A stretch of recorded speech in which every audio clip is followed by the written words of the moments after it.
Welcome you back to Black Side Tonight. We're going to talk about Congress missing the deadline to pass the George Floyd police reform bill.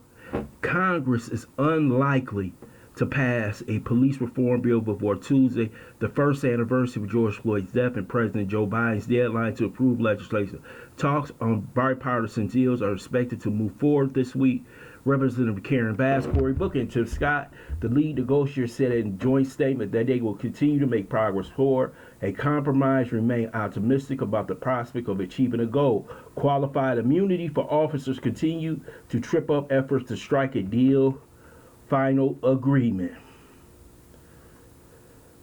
Tuesday will mark one anniversary since 46-year-old black man George Floyd, after Minneapolis police officer Derek Chauvin pressed his knee onto Floyd's neck for more than 9 minutes. While the worldwide calls for justice and remaining law enforcement sparked reforms, budget cuts in some cities and states in the last year, Congress yet to exert its power to change American policing.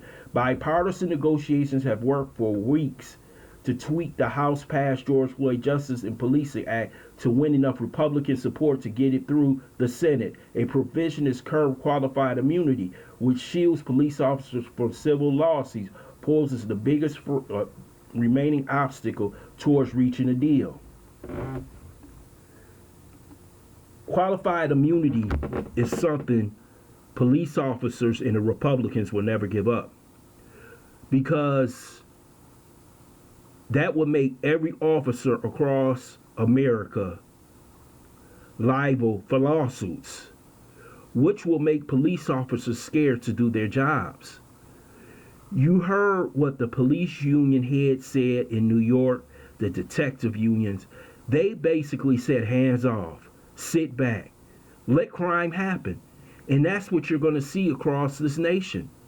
If qualified immunity is put into this bill, and it is passed in this federal legislation, you will see crime shoot up like you never saw before, like it is right now.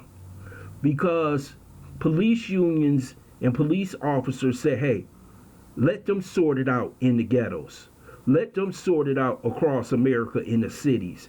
Basically, this is why you see the murder rates in Philadelphia, Baltimore, Atlanta, Chicago, New York City, and all the major cities skyrocketing, and even in a place like Louisville, which might reach 200 homicides this year.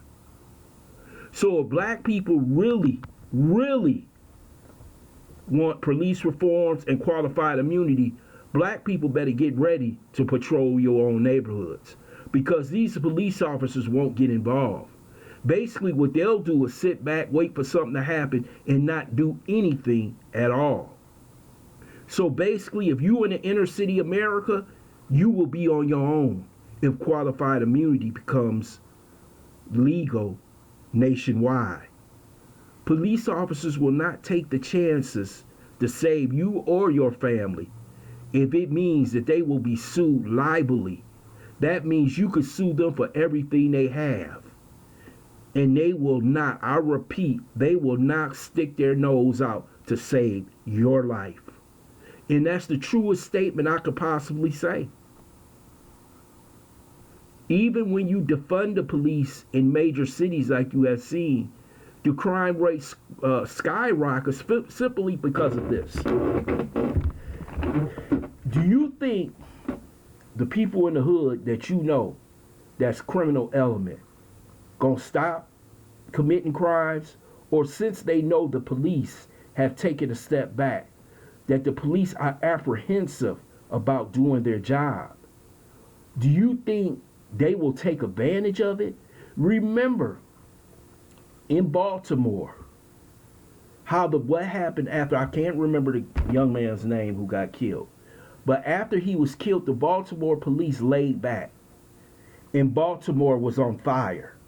And that's what you're seeing across America. These cities is on fire right now. If you take a look at some of these local newscasts from Jacksonville, Memphis, Baltimore, it is pretty damn scary out there for the average citizen, especially if you live in the hood, to walk the streets. These brothers is out here carjacking, murdering, robbing, and I know people don't want to hear about this, but this is the truth and you know it. If you want to have a different type of police department, that will take years to change a whole system. I don't know what you can do.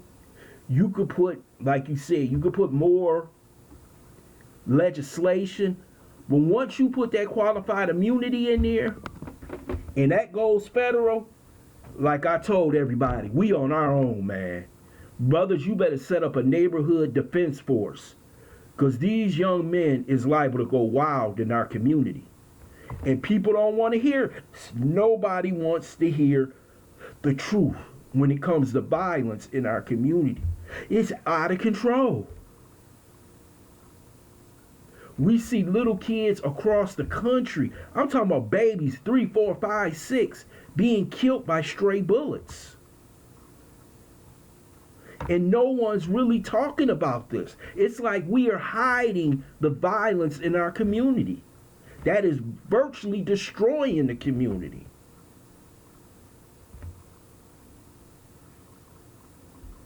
We have to find a way to balance policing and social justice policing.